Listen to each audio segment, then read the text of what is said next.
keluarga itu sangatlah besar di dalam kehidupan iman kita kepada Allah. Tidak ada perkara yang besar pada kehidupan kita setelah kita beriman kepada Allah, menjalankan sunnah, kecuali terletak pada urusan keluarga kita. Makanya kita jumpai di dalam sebuah riwayat dari Barok bin Azib, bahwasanya ketika manusia itu sudah berada di alam kuburnya, lalu mereka mampu menjawab pertanyaan Munkar dan Nakir, maka sesungguhnya para penghuni kubur itu berteriak. Dan tahukah kita teriakan apa yang diteriakan oleh penghuni kubur setelah mereka menyelesaikan ujian yang pertama ketika ditanya Munkar dan Nakir? Mereka berteriak, ya Rob, aqimis sa'ah hatta arji ila ahli. Mereka itu berkata, ya Robku, tegakkanlah hari kiamat supaya aku lekas bertemu dengan keluargaku. Ini menunjukkan kepada kita bahwasanya kedudukan keluarga itu penting banget. Sampai ketika kita melewati kematian, guncangan sakaratul maut, guncangan kematian, itu pun tidak akan merontokkan memori kita bersama dengan keluarga. Makanya teriakan penghuni kubur ketika menyelesaikan pertanyaan dari malaikat Munkar dan Nakir adalah keinginan dia untuk kembali lagi kepada keluarganya, untuk menunjukkan betapa istimewanya keluarga dalam kehidupan kita dan kehidupan matinya kita dan kehidupan kita di akhirat. Itulah yang dinamakan keluarga. Disinilah kita paham, makanya pernikahan dan keluarga itu menjadi perkara yang besar. Makanya kalau boleh kita sampaikan pula, nanti ketika manusia itu berada di surga tidak ada yang sendirian, kecuali mereka pasti memiliki keluarga. Makanya Allah berfirman di dalam salah satu ayatnya, walahum fiha azwajum mutahharah. Sesungguhnya manusia itu ketika di surga mendapatkan pasangan-pasangan yang disucikan, karena tidak ada jomblo dalam kehidupan di surga. Makanya salah satu syariat yang masih disisakan dari kehidupan di dunia pada kehidupan di akhirat itu syariat menikah. Syariat sholat selesai, syariat tawaf selesai, syariat puasa selesai. Tapi syariat menikah itu masih ada. Makanya ada pernikahan-pernikahan yang terjadi pada kehidupan di surga untuk membentuk keluarga. Supaya memberikan arti pada kehidupan kita bahwasanya keluarga itu merupakan masalah yang besar. Dan itu juga dilakukan dan itu juga diperhatikan oleh Allah. Walaupun manusia sudah berada di surga, tidak ada yang dibiarkan oleh Allah kecuali mereka memiliki keluarga kecil ketika mereka di dalam kehidupan di surga. Ini menunjukkan betapa besarnya peranan keluarga dalam kehidupan iman. Makanya ada satu doa yang kita sama-sama hafal. Ada doa yang kita familiar betul. Doanya itu adalah doa ketika kita mengucapkan Rabbana hablana min azwajina wa dzurriyyatina qurrata ayun waj'alna lil muttaqina imama. Makanya ada satu doa yang kita sering sekali ucapkan, ya Allah berikanlah kepada kami, yaitu adalah pasangan-pasangan yang menjadi qurrata ayun dan keturunan yang menjadi qurrata ayun, dan waj'alna lil muttaqina imama, dan jadikanlah kami itu imam bagi orang yang bertakwa.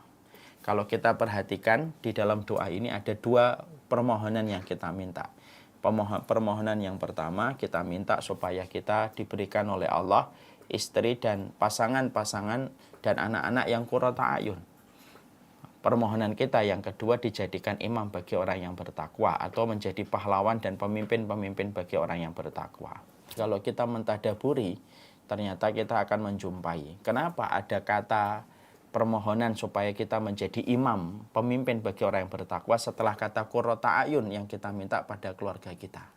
Ternyata para ahlul ilmi mengatakan karena pemimpin-pemimpin di agama ini atau pemimpin keimanan itu tidak akan pernah didapatkan kecuali itu dilahirkan dari keluarga yang qurrata ayun.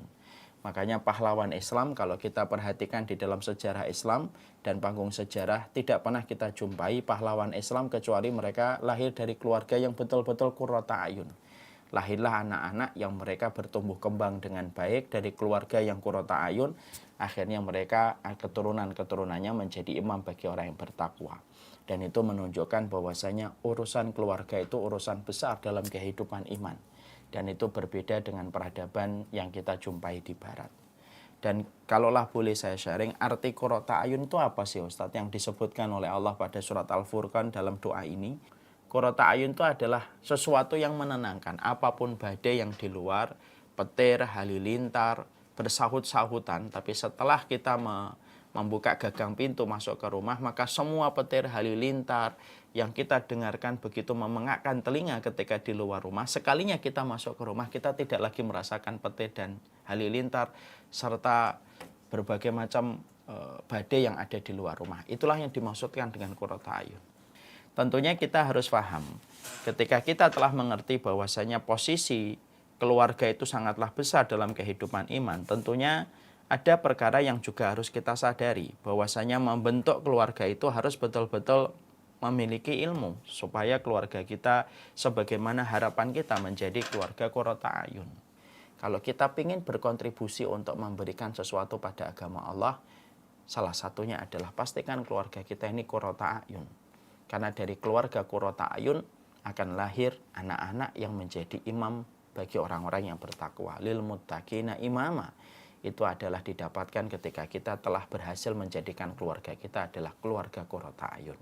Karena sekali lagi, pahlawan Islam itu tidak pernah jauh dari keluarga yang betul-betul mereka memiliki sifat penyejuk pandangan dalam kehidupan mereka. Maka inilah yang kemudian kita ingin bahas. Kita layak untuk kita jadikan renungan bareng-bareng, renungan bersama.